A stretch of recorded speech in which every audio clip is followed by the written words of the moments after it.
Once you move to the idea of a profession-wide mission, you can begin to look at profession-wide challenges, profession-wide activities, profession-wide opportunities. That's where we come with the notion of a grand challenge. What is the larger problem, particularly in today's society, that librarians and libraries are trying to solve? This concept can be expressed many ways. In science and research, we're used to the idea of creating agendas, the idea of saying, this is an important topic, let's tackle it. We see this in supercomputing, we see this in physics, we see this in engineering, genetics, etc. And the problem has been, for many years, we've talked about the idea of a research agenda, that an organization, usually a large funding organization, usually a large federal funding organization, comes out with an agenda and says, this is what we need to study. And they're very prescriptive. This is the objective we're getting to, here are the kinds of studies we want, here are the methodologies, etc. And it dictates a whole funding challenge. But life is complex, and oftentimes the challenges we seek to solve don't fit next to a nice little defined list, particularly before you start solving the problem. Now, a new approach, or newer approach at least, has come out where we talk about the idea of a grand challenge. A grand challenge is a societal level problem that needs a solution. And rather than talk about the specifics of how and what and such, it becomes a larger invitation.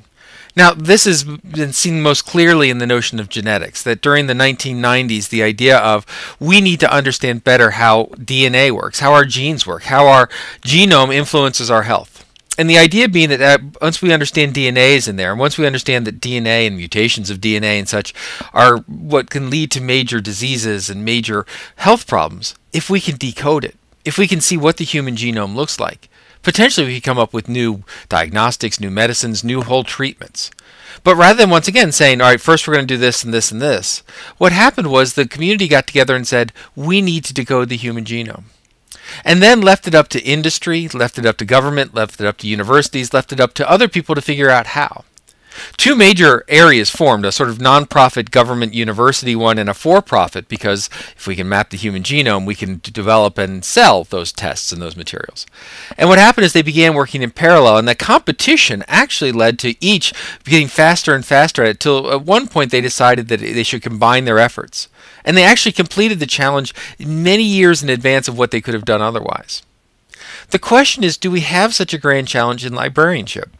Do we have an invitation and a rallying call to other disciplines, ourselves, other fields to come in and try and solve these problems?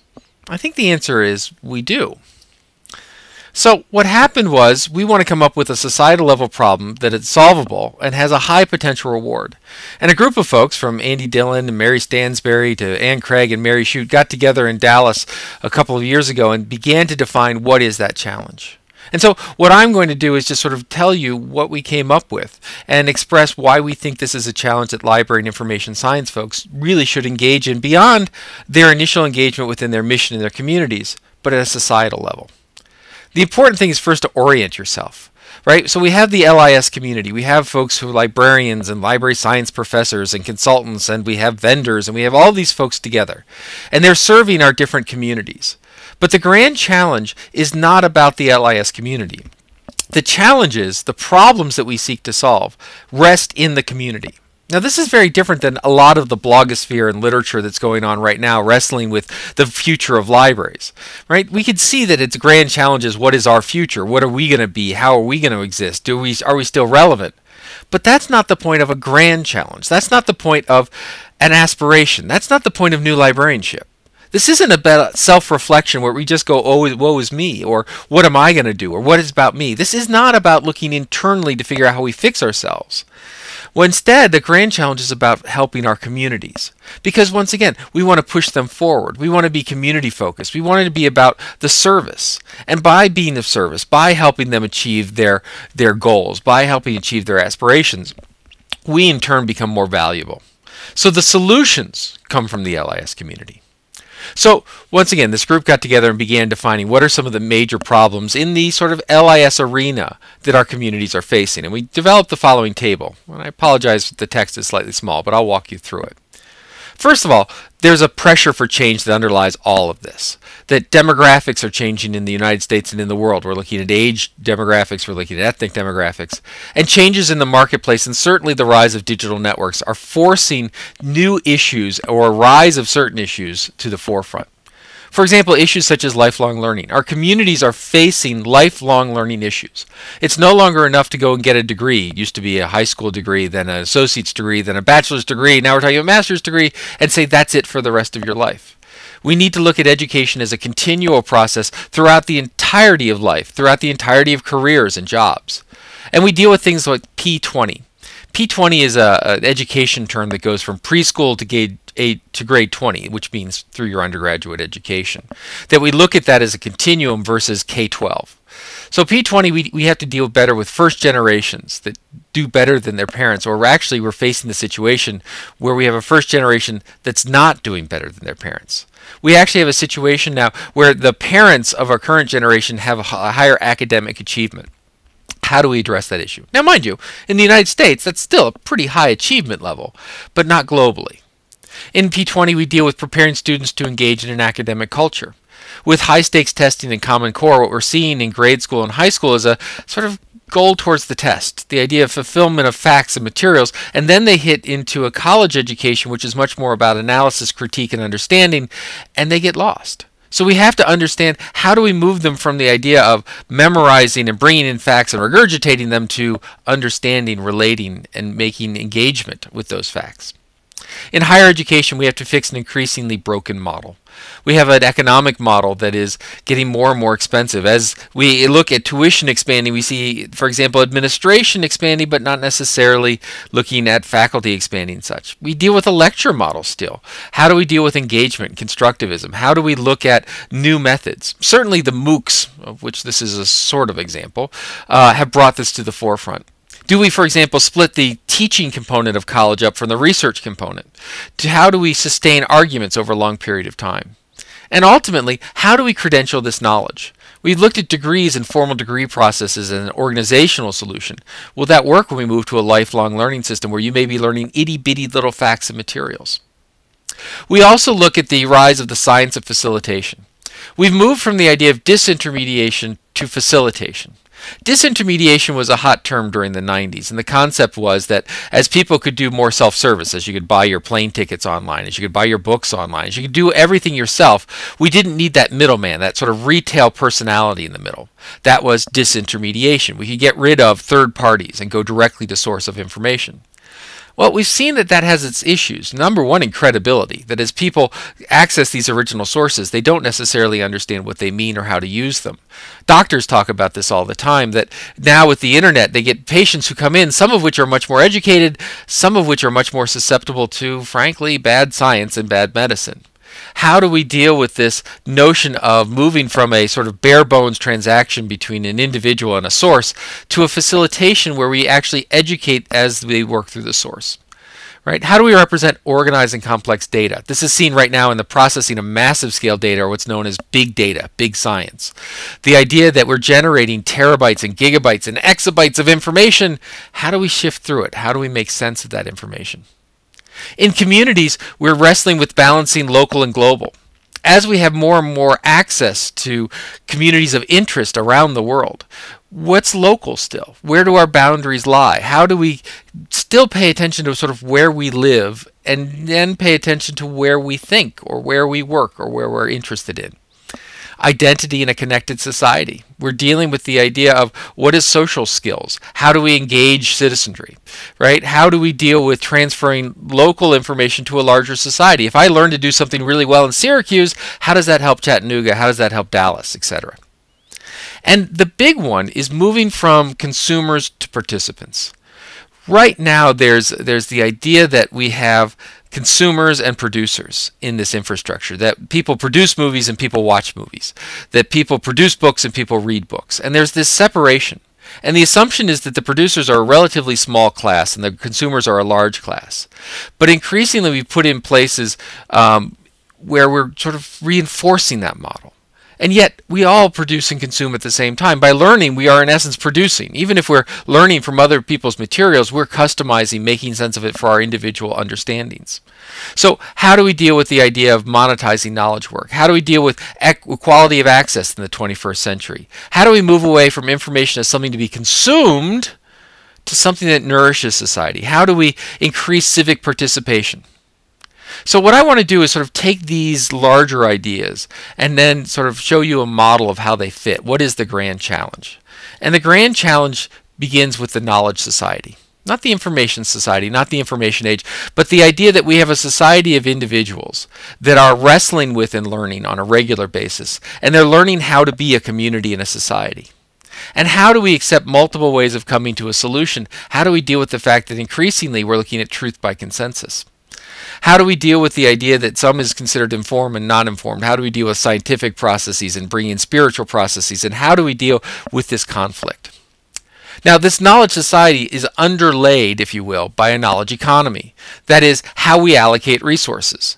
Those resources such as innovation in the workforce that come into the economy, and then how do we distribute them out to different areas, different communities, different learning, how do we dish it out to education and defense, and how do we dish it out to consumer production, etc.